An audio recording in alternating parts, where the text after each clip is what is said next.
Hello friends, Shri शिवाय नमस्तुभ्यम। दोस्तों, हर हर महादेव। दोस्तों, गुरुजी पंडित प्रदीप मिश्रा जी जहाँ भी शिव महापुराण कथा करते हैं वहाँ पर भक्तजन पत्थर लेकर आते हैं। गुरुजी अपनी कथा में नए नए उपाय बताते हैं शिव महापुराण कथा से, तो भक्तजन उन उपायों को अपने जीवन में प्रयोग करते हैं और जो भी उनको उपाय को करने से उनको जो अनुभव होता है, जो भी उनके साथ चमत्कार होते हैं, वो पत्र में लिखकर गुरुजी को भेजते हैं। मैं आपको इस वीडियो में इस चैनल पर जो पत्र कथा में आते हैं, जो उनके साथ अनुभव होते हैं, वो बताऊंगी। तो सबसे पहले जो पत्र है दोस्तों, गुरुजी की कथा में एक बहन पूजा जी कोटा राजस्थान से लेकर आई। यह पत्र संतान प्राप्ति से संबंधित है। पत्र में उन्होंने लिखा कि मेरे गर्भ से 2 बेटियों ने जन्म लिया। गर्भ में पीलिया हो गया, जिससे मुझे बहुत दिक्कत हुई। एक बेटी की मानसिक स्थिति कमजोर हो गई और एक बेटी स्वस्थ थी। एक बेटी मानसिक रूप से विकलांग हो गई, जो ना बोल पाती थी और ना चल पाती थी। एक बेटी स्वस्थ थी।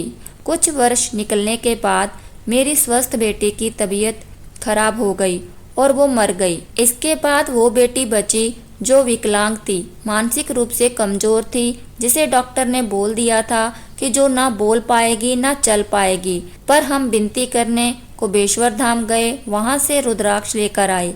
एक रुद्राक्ष उसे पहना दिया और एक का जल उसे पीने को देना शुरू किया।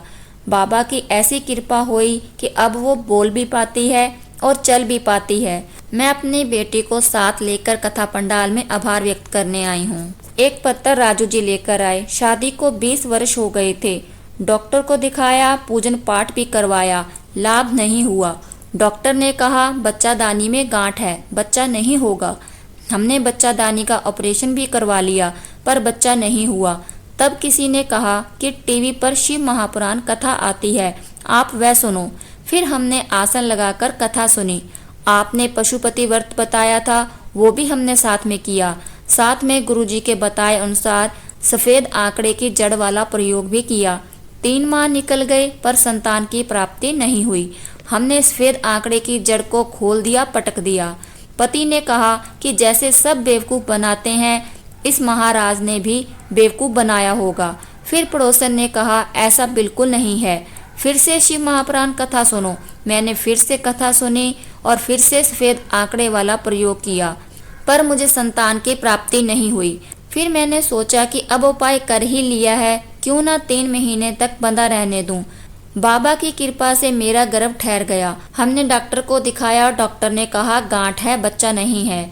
3 जगह पर मेरी सोनोग्राफी हुई, तीनों जगह एक ही बात बताई गई कि गांठ है, बच्चा नहीं है। मैं रोज 1 लोटा जल शिवलिंग पर चढ़ाने लगी और उसका आचमन करने लगी। एक बेलपत्र माता अशोक सुंदरी जी के स्थान पर चढ़ाती।